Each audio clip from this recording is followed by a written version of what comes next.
Bismillahirrahmanirrahim. Alhamdulillahi rabbil alamin, wassalatu wassalamu ala rasuli rabbil alamin, nabiyyina wa habibina wa qudwatina Muhammad ibn Abdullah wa ala alihi wa sahbihi wa man sar ala nahdihi wa ihtada bihadihi wa istanna bi sunnatihi ila yaumiddin. Amma ba'd.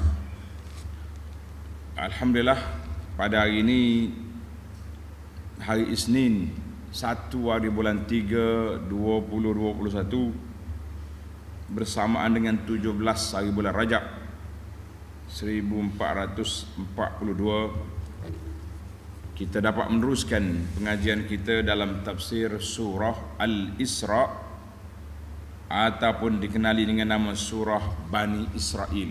Al-Isra ataupun surah Bani Israel bermula daripada ayat yang keempat, surah yang ke-17, juzuk yang ke-15.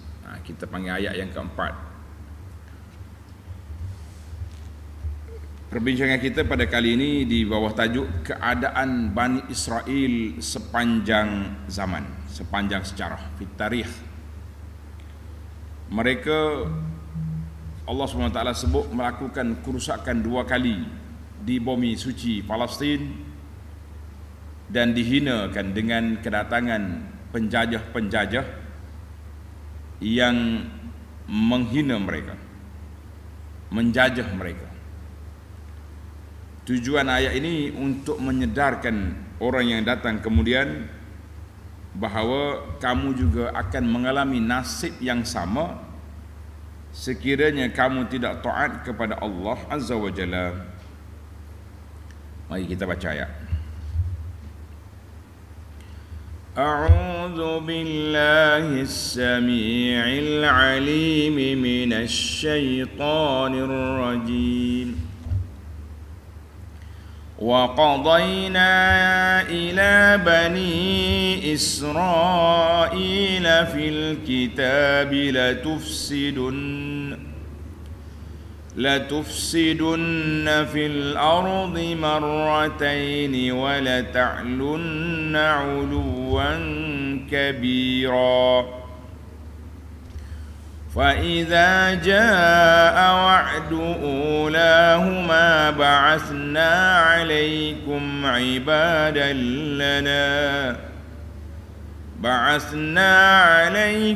عبادا لنا أولي بأس شديد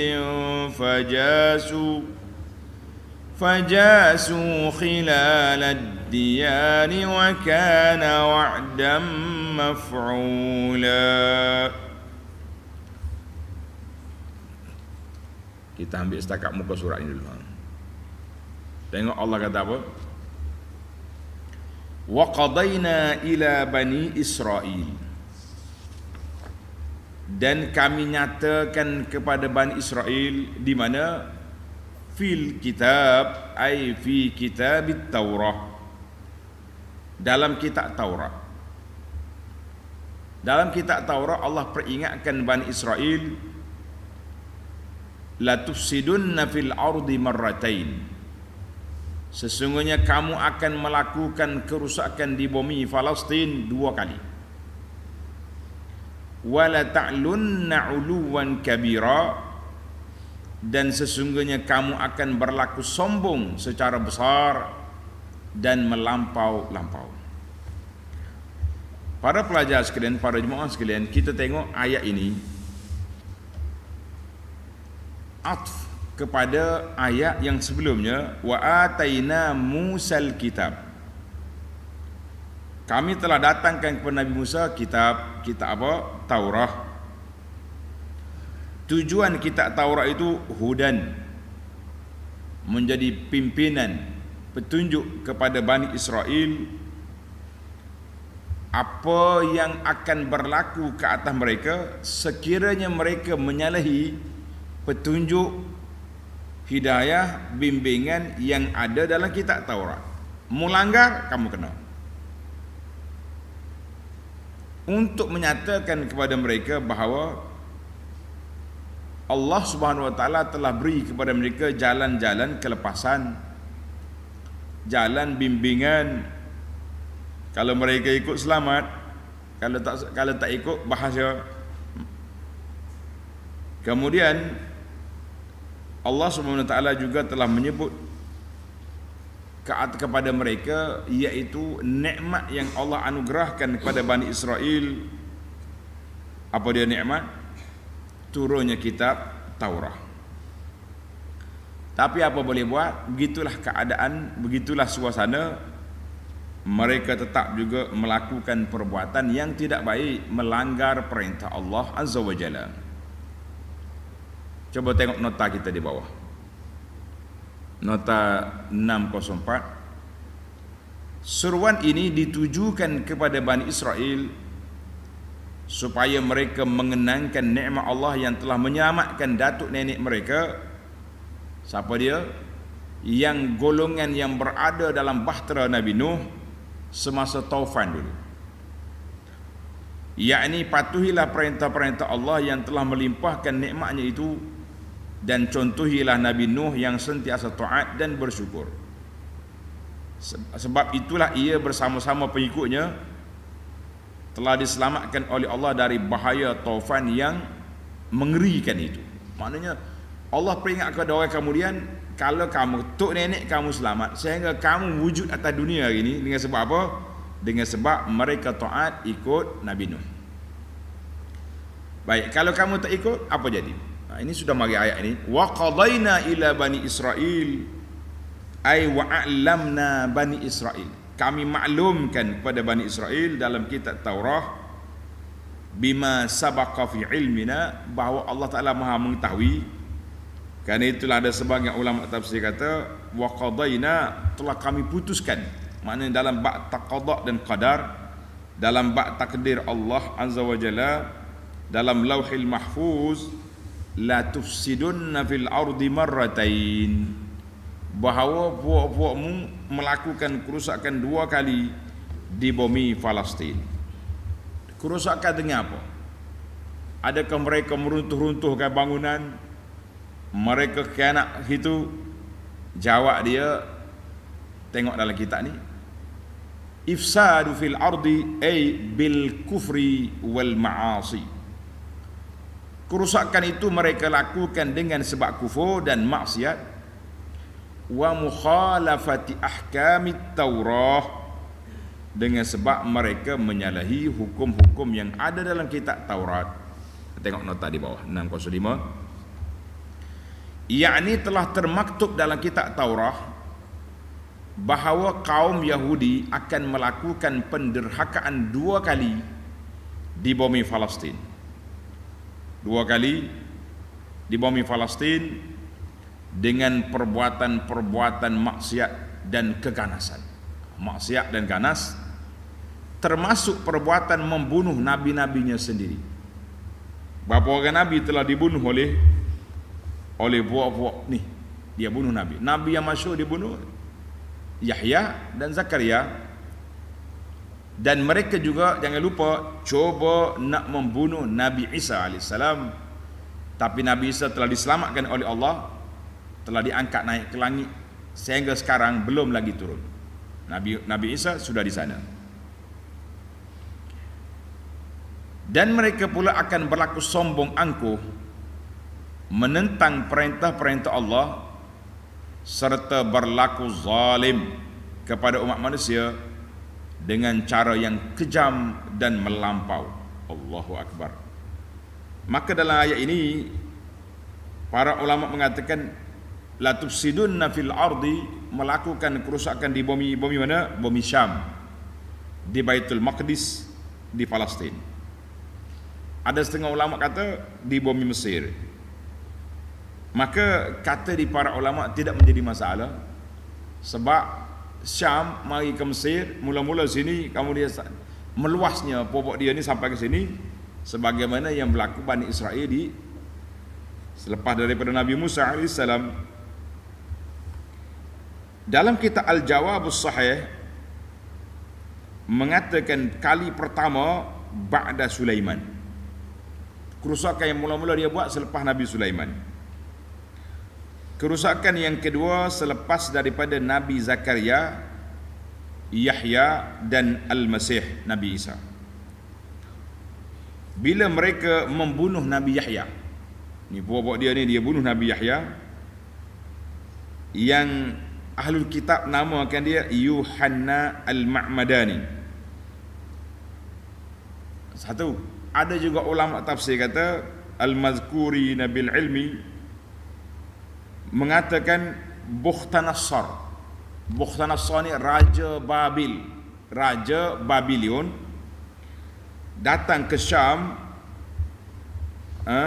setelah lama qatala Yahya, apabila mereka bunuh Nabi Yahya. Jadi kata riwayat ini tidak betul. Baik, kita tengok riwayat-riwayat yang ada. Ada di kalangan ulama tafsir dia kata awalul fasadaini, permulaan kerusakan yang pertama iaitulah mereka bunuh Nabi Zakaria. Dia bunuh Nabi Zakaria. Lepas mari pula Yahya. Baik, dalam kitab Al-Jawabus Sahih kata Baitul Maqdis dirusakkan dua kali. Yang pertama apabila datangnya Bukhtanasar dari negeri Babylon. Dia telah merusakkan bumi Palestin. Terbiarnya bumi Palestin selama 70 tahun. Kali yang kedua selepas Nabi Isa diangkat selama 70 tahun. Maka selepas daripada kerusakan yang kedua, puak-puak ni telah pun tafarraqu fil ardi, orang panggil pecah, berah habis di atas muka bumi, sana sini, mereka pergi ke sana, pergi ke sini. Itu yang dikatakan panjanglah, hana pun rasa kita dengar sikit-sikit dah. Maknanya Bukhtanasar, raja mari daripada Babil, telah menyerang. Ada mengatakan pada tahun 606 sebelum Nabi Isa, qabla al-Masih. Mereka telah tawan ramai di kalangan orang-orang Yahudi. Kemudian kali yang kedua, mari pula kali yang kedua lebih besar daripada yang pertama tadi, iaitu oleh puak-puak Rom. Baiklah, kalau nak baca sejarah dia ni panjang. Yang menariknya kata Al-Imam Ar-Razi kata apa? I'lam.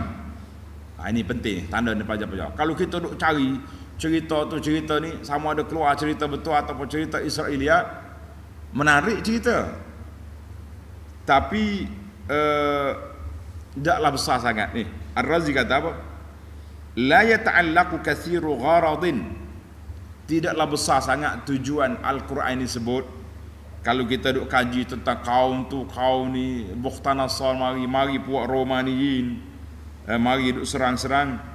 Al-maksud, ini objektif utama Quran disebut kerusakan yang berlaku itu lamma aktsaru minal ma'asi.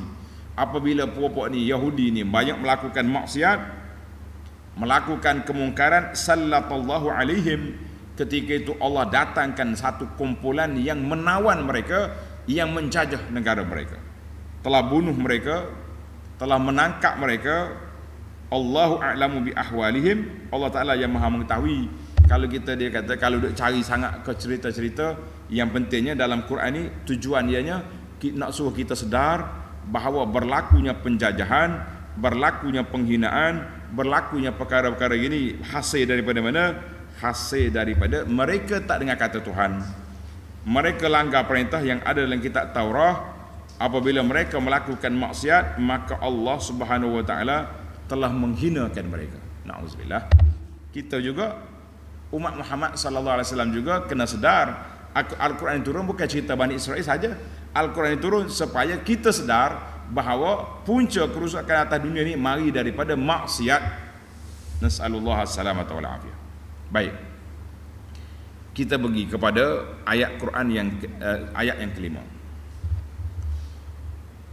فإذا جاء وعد أولاهما بعثنا عليكم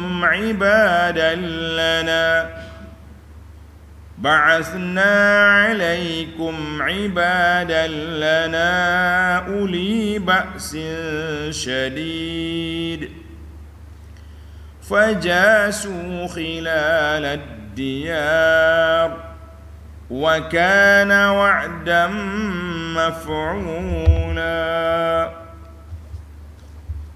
Maka apabila sampai masa janji membalas penderhakaan kamu, hei Bani Israel, membuat apa ni, buat maksiat, kamu derhaka kepada Allah Azza wa Jalla, maka sampailah tempoh Allah SWT janji kepada mereka nak binasakan mereka atau nak hina mereka. Kali yang pertama dari dua penderhakaan itu. Kali pertama daripada dua kali. Maka kami datangkan kepada kamu hamba-hamba kami yang kuat, gagah dan amat ganas serangannya, lalu mereka menjelajah di segala ceruk rantau, membunuh dan membinasakan kamu. Dan sebenarnya peristiwa yang demikian adalah satu janji yang tetap berlaku. Bila Tuhan janji, apabila datangnya orang lain, maknanya puak-puak Babylon mari daripada Iraq ke Syam menyerang mereka. Ini katanya di bawah siapa dia? Bukhtanasar. Tengok nota di bawah. Pada kali yang pertama itu, kaum Yahudi di Palestin disebabkan kezalimannya dan pencerobohannya telah diserang oleh Raja Babylon. Apa nama dia? Bukhtanasar. Dan tenteranya yang kuat ganas lalu membunuh mereka, membinasakan rumah ibadat mereka. Habislah, dia panggil biara kan, rumah-rumah ibadat dia. Orang-orang dulu nak beribadat mesti ada tempat. Umat Muhammad sallallahu alaihi wasallam bumi semuanya tempat solat. Boleh. Tapi kita masjid utamalah. Yang pentingnya ada hak istimewa kita, tak macam orang dulu. Membakar kitab Taurat dan menawan 70,000 dari kaum Yahudi serta membawanya ke negeri Babylon.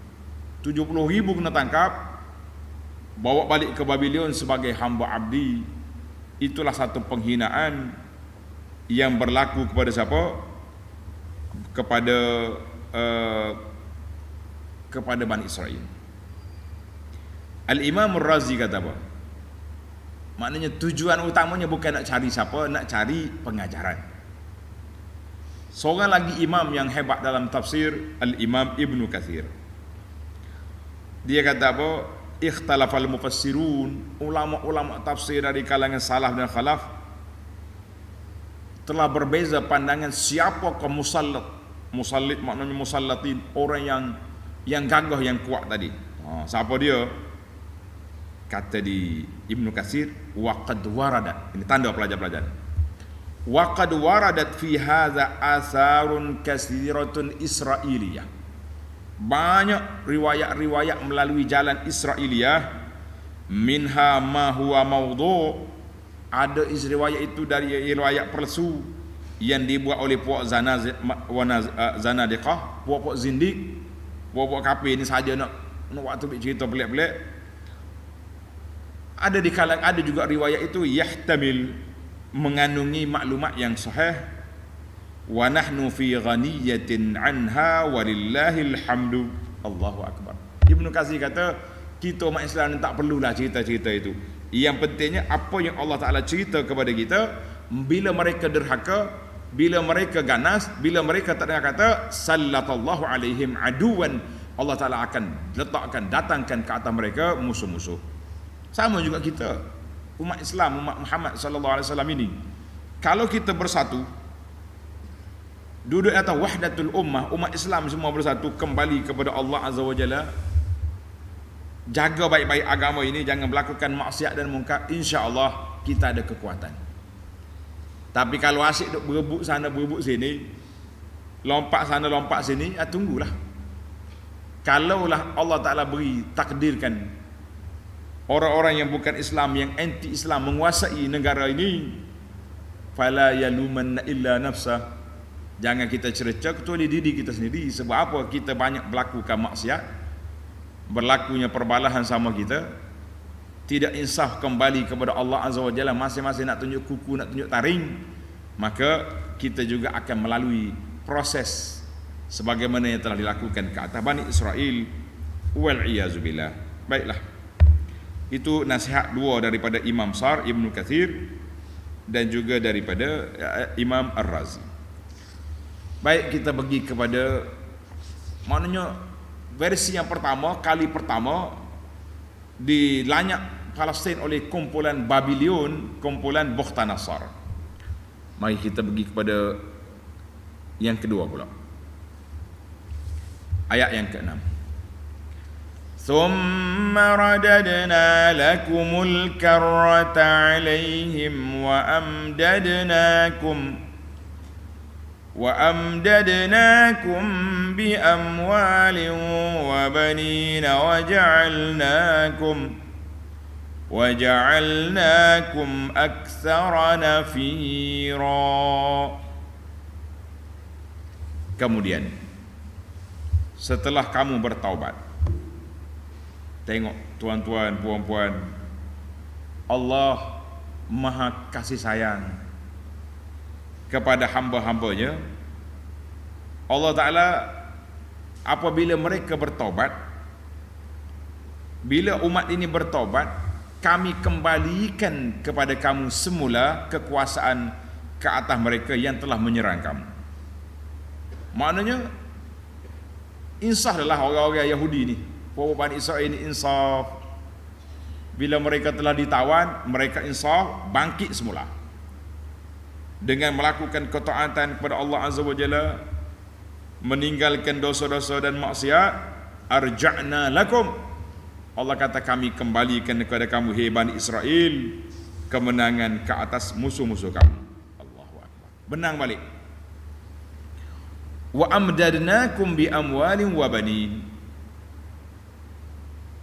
dan kami beri kepada kamu dengan ramai banyaknya harta kekayaan. So maknanya ekonomi kita pulih semula, dan anak-anak pinak yang telah ditawan berpuluh ribu oleh Babylon tadi beranak semula Palestin, ramai balik.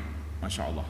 Sampai hari ni pun orang Palestin walaupun dilanyuk oleh pihak Yahudi, tapi puak dia ramai tak habis-habis. Kita tengok ni puak-puak Muslim ke apa ni, sahabat-sahabat kita yang pergi ke Palestin bagi bantuan. Budak baby tak takut dia. Yahudi tu takut dia. Walaupun dia ada anak batu, tapi puak Yahudi dengan senjata, dia lawan, main-mainnya dia lawan. Masya Allah, tabarakallah. Allah Ta'ala beri kepada mereka jiwa yang kental, tidak mudah goyah. Yahudi pula jiwa penakut, walaupun ada senjata dia takut ke budak-budak walaupun dengan batu. Kita kata nasallallahu salamatu wal afiyah. Sebab itulah sahabat-sahabat kita jangan duk main konspirasi sangat dengan puak-puak Yahudi ni. Kita banyakkan kesatuan ummah. Ni ada batu api yang duk memecah belahkan ummah inilah yang sebenarnya konspirator yang nak memecahkan umat. Dia duk sibuk cari Dajjal, tapi dia telah mengeluarkan perangai-perangai Dajjal sebelum kedatangan bapa Dajjal. Na'udzubillah. Ini berbahaya kepada umat. Baik, Allah kata apa? Wa amdarnakum bi amwalin wa banin wa ja'alnakum aktsara nafira, serta kami jadikan kamu kaum yang lebih ramai pasukannya. Allahu Akbar. Tengok, mudah ya Allah Ta'ala dia nak bagi kuasa. Lepas kena lanyak kali pertama, mereka bangkit semula, menang, hebat. Apa jadi? Balik semula perangai lama dia. Apa perangai lama dia? Perangai lama tak ada kata tu. Perangai sombong, perangai angkuh, perangai macam-macam kerenah yang dia berlaku. Mari pula kali yang kedua, na'udzubillah. Baik, tengok ayat yang ke-7. In ahsantum ahsantum li anfusikum wa in asa'tum falaha فَإِذَا جَاءَ وَعْدُ الْآخِرَةِ لِيَسُوءُوا وُجُوهَكُمْ وَلِيَدْخُلُوا الْمَسْجِدَ كَمَا دَخَلُوهُ أَوَّلَ مَرَّةٍ وَلِيُتَبِّرُوا مَا عَلَوْا تَتْبِيرًا. Allahu Akbar. Habis. Mari pula bala. Allah kata apa? In ahsantum ahsantum li anfusikum. Dan jika kamu berbuat baik, menjadi orang baik, orang juru, maka faedah kebaikan kamu yang kamu lakukan itu adalah untuk diri kamu. Wa in asatum falaha. Dan jika kamu berbuat kejahatan, maka kesannya yang buruk berbalik pada diri kamu juga. Baik, dalam ayat ini Allah Ta'ala cerita kepada kita apabila mereka derhaka semula, maka mari balik penjajah, puak-puak Romaniyin, mari menyerang mereka. Baik, dari sudut ilmu tadabbur, tuan-tuan perhati kepada ayat ni. Anda takut tak sempat nak ambil fawaid. In ahsantum ahsantum li anfusikum. Allah ulang 2 kali. Ahsantum ahsan. Sekiranya kamu buat baik, ahsantum li anfusikum, membuat baik untuk diri kamu sendiri. Syuf. Wa in asa'tum falaha. Kalau kamu jahat, atas kepalamu. Allah Ta'ala tak ulang asa' 2 kali. Subhanallah. Lish, ini bahasa Arab kata lish. Limadha, kenapa? Di situlah menunjukkan bahawa betapa rahmatnya Allah kepada hamba dia, betapa kasih sayangnya Allah kepada hamba-Nya. Mana dia ulang sifat ihsan 2 kali. Ahsantum ahsantum. Asa la, sekali cukup. Allahu Akbar. Tanda tuan-tuan, kerana itulah seruan Allah Azza wa Jalla dalam Quran supaya umatnya, hamba dia kembali bertaubat, insaf banyak kali. Kenapa? Allah Ta'ala suka tengok hamba dia bertaubat, sebagaimana sukanya kita kalau kita hilang barang-barang di tengah padang pasir, tiba-tiba barang jumpa semula. Itu gambaran bahawa gembira Allah Ta'ala suka dengan taubat hamba dia walaupun kita bersalah. Masya Allah, tabarakallah. Mana dia Tuhan kata in asa'tum falah, sekali dia ulang. Baik, tengok ayat. Fa idza jaa wa'dul akhirati liyasu'u wujuhakum.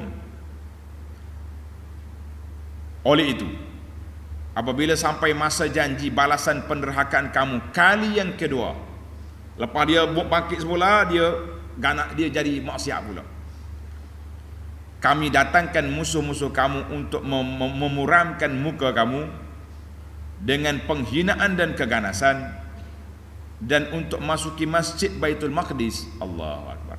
Habis kalinya masjid Baitul Maqdis dilanyak oleh puak-puak penjajah, sebagaimana mereka telah masukinya pada kali yang pertama, dan untuk menghancurkan apa sahaja yang mereka telah kuasai dengan sehancur-hancurnya.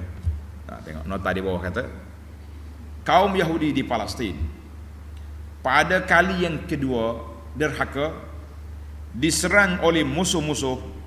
Ada katanya kali yang kedua ni mari puak-puak Romaniyin, puak-puak Rom pula mari duk serang mereka. Masya Allah, tabarakallah. Kali yang kedua diserang.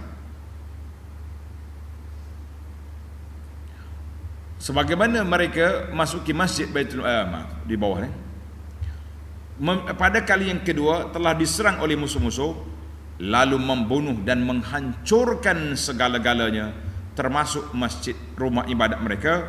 Menurut catatan sejarah, yang menyerang mereka kali yang kedua ialah orang-orang Rom yang telah menguasai Palestin pada masa itu. Kali yang kedua dipanggil Romaniyin, puak-puak Rom. Mari duk serang. Serang siapa? Serang Baitul Maqdis. Dalam kitab Zilal dikata apa? Walaqad sadaqatin nubu'ah. Benarlah apa yang Allah Taala janjikan. Mukjizat Nabi sallallahu alaihi wasallam, wa waqa'al wa', telah tertunailah janji. Maka Allah Subhanahu wa taala hantar ke atas Bani Israel sebagaimana kali yang pertama dulu, dan dihantar juga kali yang kedua. Kali yang kedua adalah menyebabkan mereka mana? Mereka terpisah ke sana ke sini mencari-cari tempat perlindungan. Itulah yang dikatakan sampainya puak-puak Yahudi sampai ke Al-Madinah Al-Munawwarah. Sampai ke Madinah, mereka pula dihina di zaman Nabi sallallahu alaihi wasallam. Sebab apa? Tanda ni pelajar. Sebab apa? Sebab mereka tak mau dengar kata. Tak mau dengar kata. Dia tahu Nabi kita benar. Sebagaimana berlaku kepada ketua Yahudi Huyai bin Akhtab. Dia tahu Nabi kita betul, Nabi kita benar, nak lawan juga. Dia bersumpah, wallahi adawatuhu ma hayyitu, demi Allah aku akan lawan Muhammad selagi aku hidup. Maka apa sudah jadi para jemaah sekalian, kita kena ingat, Allahu Akbar. Kata Syekh Syangkiti, Allah Ta'ala tak sebut dalam ayat ini kali yang ketiga di Palestin ataupun di mana. Tengok ayat yang terakhir yang ke-8. Asa rabbukum an yarhamakum wa in udtum udna wa ja'alna jahannama lil kafirina hasira. Mudah-mudahan Tuhan kamu akan mengasihi kamu kalau kamu bertaubat. Allah ni kalau kata asa daripada Allah, tetap janji. Mu taubat, Allah Ta'ala beri kelepasan. Mu terus dengan derhaka, boleh faedah. Dan jika kamu kembali menderhaka, maka kami pula in utum udna. Kalau kamu berderhaka balik, maka kami pula akan kembali menyeksa kamu di dunia, dan kami akan menjadikan neraka penjara bagi orang kafir di akhirat. Tengok nota di bawah panjang. Nota 608. Sebahagian dari kaum Yahudi yang sentiasa menderhaka kepada Allah, kemudiannya telah berpindah dan tinggal menetap di Madinah.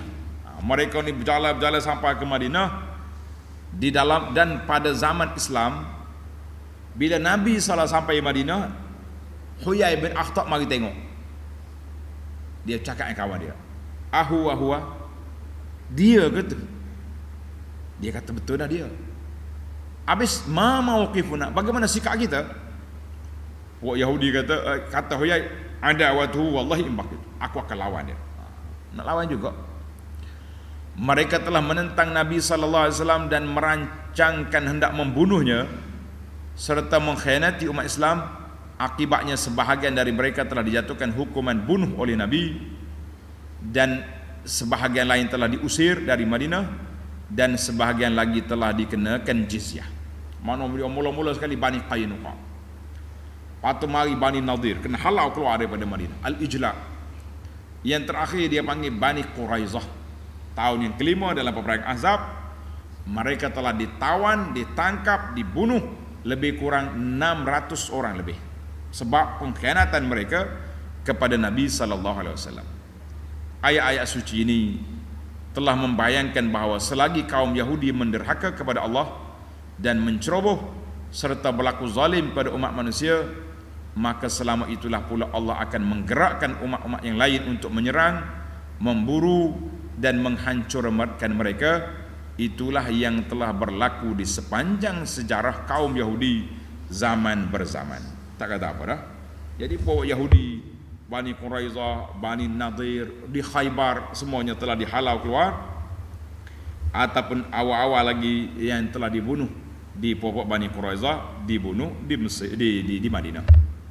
Baiklah para jemaah sekalian, maknanya kebangkitan kali yang ketiga hari ini Yahudi kuasa balik. Yahudi menguasai balik Palestin. Apa akan jadi? Tuan-tuan tanda, hadis ini hadis yang diriwayat oleh Imam Bukhari dan Muslim daripada Abdullah bin Umar, kata Nabi sallallahu alaihi wasallam, tuqatilukumul yahud. Di akhir zaman Yahudi akan memerangi umat Islam. Mana kita akan berlaku peperangan besar, dipanggil Al-Malhamatul Kubra, akan berlaku di Syam. Ini buat-buat yang sibuk-sibuk ni jangan duduk gopo, duduk cari dajjal tak keluar, mereka duduk korek pula nak suruh cari dajjal. Subhanallah. Yahudi belum lagi memerangi secara total, kita pula duduk semua benda nampak. Baik, benda ni akan berlaku. Yahudi balik ke Palestin sekarang, berkumpul di sana untuk apa? Untuk nak menyenangkan umat Islam. Apabila sampai masa nanti, umat Islam akan menawan mereka. Tengok dalam hadis sahih ni, Nabi kata apa? Tuqatilukumul yahud. Yahudi akan berperang dengan kamu. Fatusallatuna alaihim, maka kamu akan memenangi. Kamu umat Islam akan menawan mereka. Orang Yahudi bersembunyi di sebalik batu, di sebalik kayu, di sebalik pokok bercakap, ya Muslim, hadza yahudiyun wara'i fata'ala faqtul. Ya Muslim, ni Yahudi ada sini. Pokok bercakap. Orang Islam pergi tengok, oi dia ni, tak bagi. Batu cakap, ni kat sini. Kita lompat pergi. Illa syajaratal gharqad. Nabi sallallahu alaihi wasallam kata, satu jenis pokok je nama dia gharqad. Pokok ni menjadi ejen tali baru Yahudi, dia diam, tak cakap. Kalau Yahudi sembunyi belakang dia, Yahudi. Sebab itulah katanya di sana hari ni, pokok Yahudi duk tanam pokok gharqad ni, mudah dia nak bersembunyi nanti. Tapi jangan bimbang, kalau sudah sampai masanya, Allah SWT akan beri penghinaan sekali lagi kepada puak-puak Yahudi di Palestin di tangan umat Islam.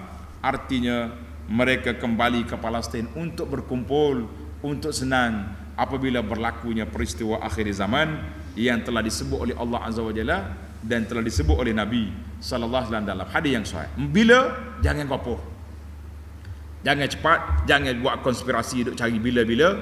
Kita kata akan sampai masanya seperti mana yang telah dijanjikan oleh Allah Azza wa Jalla. Wa ja'alna jahannama lil kafirin hasira. Kalau mereka yang tak sempat dibunuh atas dunia ini, jangan bimbang, mereka akan ditangkap, akan ditawan, akan kena di akhirat nanti. Begitulah suasana kita atas dunia. Kalau kita dizalimi, dikhianati, diunanya atas dunia ini, sabar. Lepas di dunia, mereka tak akan lepas di akhirat. Allahu Akbar. Baiklah para jemaah sekalian, apakah yang kita dapat? Beberapa fawaid tarbawiyah wal ilmiyah dalam ayat ini, iaitu in ahsantum ahsantum li anfusikum wa in asatum falaha. Ayat ini menjadi amaran keras kepada umat ini, jangan sekali-kali melakukan maksiat supaya tidak berlaku lagi sebagaimana berlakunya kepada Bani Israel. Tapi sudah berlaku. Tengok umat Islam telah ditawan oleh puak-puak Turki, oleh puak-puak Tatar, kan? Tatar telah menawan umat Islam bila falamma zahara minhum ma zahara minal bid'ah wal ilhad wal fujur sallallahu alaihim kufar. Bila umat Islam ni banyak meninggalkan sunnah Nabi, meninggalkan ajaran Islam, pada ketika itu datanglah puak-puak Tatar. Katanya Tatar ni Holago qaharal khalifah bil Iraq, dia telah bunuh di Baghdad saja lebih kurang alfin, seribu juta orang telah dibunuh. Subhanallah. Demikian juga mereka telah membunuh di Halab, Darul Mulk ketika itu. Kata di para ulama, keadaan Tatar dengan umat Islam di sana di Iraq, di Syam, sepertilah keadaan Bukhtanasar dengan Bani Israel. Bukhtanasar bunuh Bani Israel, puak-puak Tatar mari bunuh siapa? Bunuh umat Islam. Wa kana min asbabi dukhuli haula, kemasukan Tatar ke negara umat Islam dengan sebab zuhurul ilhad, telah zahir kekufuran. Wan nifaq wal bid'ah. Kafir, nifaq dan bid'ah, maka datanglah Allah Taala mari hantar mari puak-puak ini. Allahu akbar. Kata lagi satu ulama yang kedua, dia kata wa fa iza jaa wa'du ulauma, menunjukkan hadis ayat ini menunjukkan bahawa kubur-kubur para salihin tidak memberi kesan. Yang memberi kesannya apabila orang yang hidup itu saleh. Sebab di bumi Syam banyak kubur anbiya alaihimussalatu wassalam, tetapi kubur-kubur itu tidak memberi kesan, menghilangkan bala. Yang menghilangkan bala apabila umat itu sendiri kembali kepada Allah Azza wa Jalla. Baiklah, dalam ayat ini Allah ulang dua kali ahsantum, ahsantum, supaya kita sentiasa menjadi orang yang baik. InsyaAllah tamatlah ayat kita hari ini. Kita sambung ayat yang ke-9 dalam siri yang akan datang. Inna hadzal Qur'an yahdi lillati hiya aqwam. Subhanakallahumma wa bihamdika asyhadu an la ilaha illa anta astaghfiruka wa atubu ilaik. Wa sallallahu ala nabiyyina Muhammad wa ala alihi wa sahbihi ajma'in. Walhamdulillahi rabbil alamin.